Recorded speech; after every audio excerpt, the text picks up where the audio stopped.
Hey guys, welcome back. I wanted to recap my New Hampshire predictions and go over where I went right, where I went wrong in these instances, and just do a little bit of an overall discussion on the New Hampshire primary and what it means as we move our way forward to Nevada and South Carolina, which are going to be very different types of contests than what we had in Iowa and New Hampshire, just in terms of the makeup and diversity of the voters in these states as opposed to Iowa and New Hampshire, which are a bit more homogenous. So we're going to start here with New Hampshire.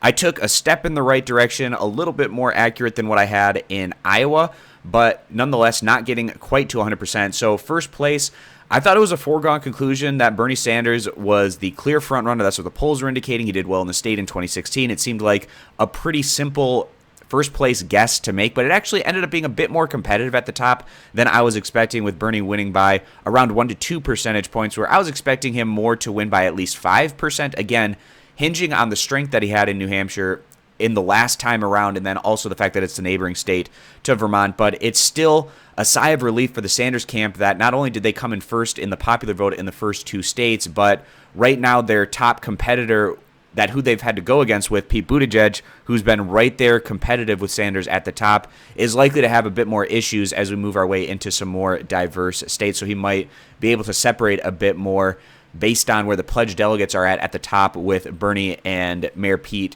very competitive with one another at this early point in the process. So Bernie was able to claim that first place result, so we're going to fill that one in with a nice shade of green.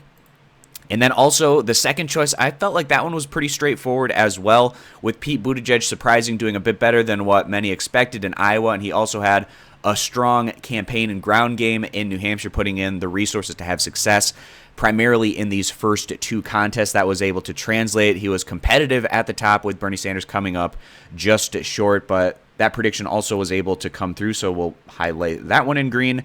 And then this is where I made a mistake with Elizabeth Warren. Now, it seemed like a pretty solid estimation at the time.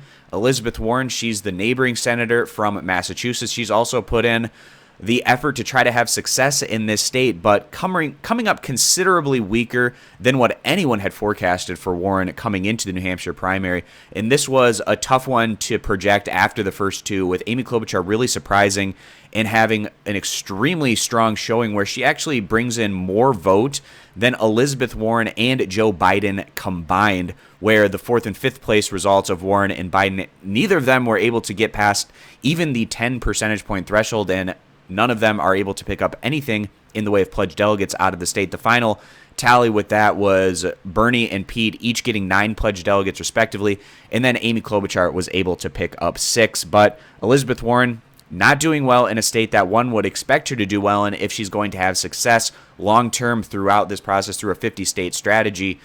I just don't necessarily see it for Warren at this point. The progressive vote has coalesced behind Bernie Sanders and has faded from Warren. We'll see how this continues to play out as we work our way through this process, but that was an incorrect prediction. Amy Klobuchar, she surged right going into the New Hampshire primary. She had a strong debate performance leading into it. There was a bit more hype surrounding her after that, and she was able to, what appears to be picking up and peeling off some support from Elizabeth Warren and Joe Biden in her efforts to have a respectable third place finish. So those are the results here, getting 2 out of 3 correct. So entering in the math in this instance,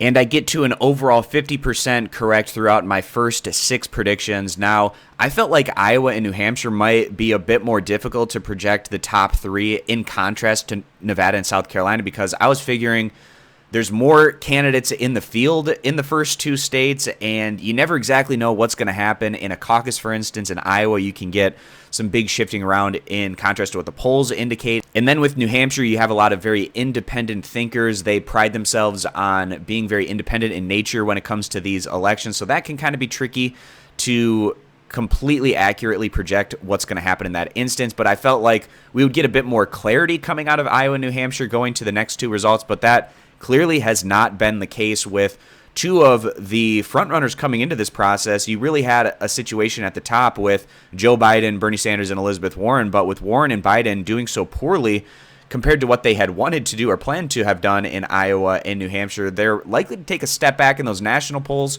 and that can have a carryover effect into potentially doing a bit worse, carrying over into Nevada and South Carolina. But then you have these insurgents in Buttigieg and Klobuchar who are significantly outperforming their national polling in the state-specific results of Iowa and New Hampshire. But then you have the dynamic of them doing well with white voters, but not necessarily translating to having success with minority voters, which could have them take a step back in these upcoming contests. So a ton of dynamics still at play here.